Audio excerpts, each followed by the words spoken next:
కశ్మీర్ పై car కూతలు. Poland deputy PM కు shock. ద్వంద్వ వైఖరి వీడమని ముఖం మీద చెప్పేసిన జైశంకర్. పోలాండ్ డబుల్ గేమ్ కి జైశంకర్ మార్క్ పవర్ స్ట్రోక్ ఏంటి?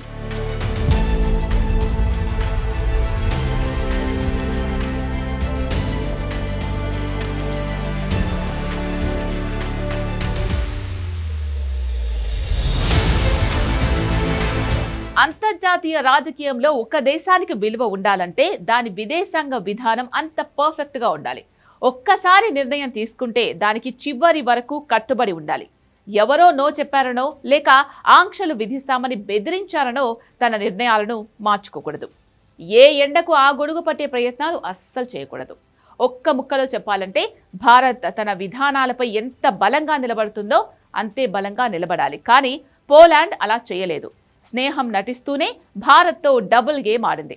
ఉగ్రదేశం పాకిస్తాన్కు దగ్గరవుతూ భారత్తోనే కయ్యానికి కాలు దువ్వింది. అది కూడా ప్రధాని మోడీ పోలాండ్లో పర్యటించి ఆ దేశానికి భారత్ను మరింత దగ్గర చేస్తున్న వేళ ఈ పరిణామం చోటు చేసుకుంది. भारत और पोलैंड के संबंधों में विशेष महत्व रखता है. आज 45 साल के बाद किसी भारतीय प्रधानमंत्री ने पोलैंड का दौरा किया है. मेरे तीसरे कार्यकाल की शुरुआत में ही मुझे यह सौभाग्य मिला है. 2024 ఆగస్టులో ప్రధాని మోడీ పోలాండ్ పర్యటనకు వెళ్లారు. దాదాపు 45 ఏళ్ల తర్వాత ఒక భారత ప్రధాని పోలాండ్లో పర్యటించారు. భారత్ పోలాండ్ ద్వైపాక్షిక సంబంధాలు ఏర్పడి 70 ఏళ్లు అవుతున్న సందర్భంగా ఇరు దేశాల నేతల మధ్య కీలక చర్చలు జరిగాయి. ఈ పర్యటనలోనే భారత్ పోలాండ్ సంబంధాలను వ్యూహాత్మక భాగస్వామ్యం స్థాయికి పెంచారు. రెండు దేశాల మధ్య రక్షణ, భద్రత, ఆర్థిక రంగాల్లో లోతైన సహకారం కోసం ఈ నిర్ణయం పునాది వేసింది. అంతేకాదు వ్యూహాత్మక భాగస్వామ్యాన్ని అమలు చేయడానికి ఇరు దేశాలు 2024 నుంచి 2028 వరకు 5 ఏళ్ల ఉమ్మడి కార్యాచరణ ప్రణాళికపై అంగీకారానికి వచ్చాయి. ఈ ప్రణాళికలో భాగంగా రక్షణ, వాణిజ్యం, ఇంధనం, మౌలిక సదుపాయాల వంటి రంగాలలో సహకారాన్ని పెంచుకుంటారు.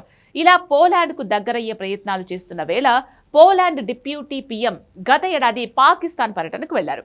అక్కడ భారత వ్యతిరేక ప్రకటనతో రెచ్చిపోయాడు. కశ్మీర్ వివాదాన్ని శాంతియుతంగా పరిష్కరించాలని పాకిస్తాన్తో కలిసి ఉమ్మడి ప్రకటన విడుదల చేసి రెచ్చిపోయాడు. ఇప్పుడు Jaishankar కౌంటర్లకు బలైపోయాడు.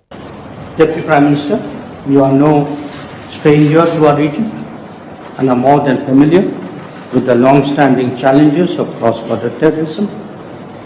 I hope at this meeting to discuss some of your recent travels to the region.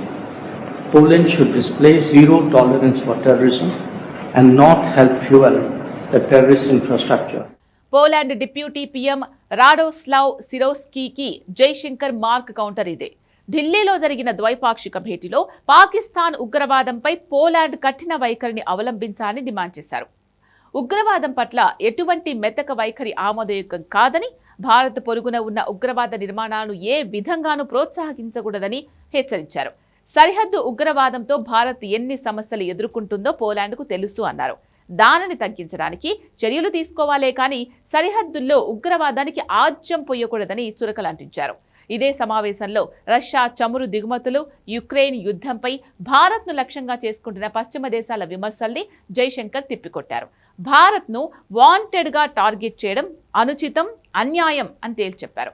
Russia చమురు విషయంలో భారత్ తన జాతీయ ప్రయోజనాలకే ప్రాధాన్యత ఇస్తుందని స్పష్టం చేశారు. జైశంకర్ కౌంటర్ తర్వాత పోలాండ్ డిప్యూటీ పీఎం కూడా మాట మార్చారు. Has been a victim of both arsons and attempted state terrorism when the Polish railway line was గత ఏడాది అక్టోబర్లో పాకిస్తాన్ గడ్డపై నిలబడి కశ్మీర్ వివాదాన్ని శాంతియుతంగా పరిష్కరించాలని పాకిస్తాన్తో కలిసి ఉమ్మడి ప్రకటన విడుదల చేసిన సిరోస్కీ ఇప్పుడు జైశంకర్ ముందు తలొగ్గారు. సరిహద్దు దాటి జరుగుతున్న ఉగ్రవాదాన్ని అరికట్టాల్సిన అవసరం ఉందన్న జైశంకర్తో ఆయన ఏకీభవించారు. సరిహద్దు ఉగ్రవాదానికి వ్యతిరేకంగా చర్యలు తీసుకోవాలన్న అభిప్రాయంతో తాము పూర్తిగా అంగీకరిస్తున్నామని సిరోస్కీ ప్రకటించారు. ఉగ్రవాదానికి వ్యతిరేకంగా భారత్తో కలిసి పనిచేస్తామన్నారు. పోలాండ్ కూడా ఉగ్ర సమస్యలను ఎదుర్కొంటోందని తెలిపారు. నిజానికి పోలాండ్ నేతలే కాదు, ఇతర పాశ్చాత్య దేశాల లీడర్లు ఇండియాతో ఇలాంటి డబుల్ గేమే ఆడుతున్నారు. భారత్తో బలమైన సంబంధాలు కొనసాగిస్తూనే పాకిస్తాన్లో పర్యటించినప్పుడు కశ్మీర్ వివాదంలో తలదూర్చే దుస్సాహసానికి పూనుకుంటున్నారు. అందుకే అలాంటి వారికి కౌంటర్ ఇవ్వడానికి జైశంకర్ ఆలోచించడం లేదు, భవిష్యత్తులో ఆలోచించరు కూడా.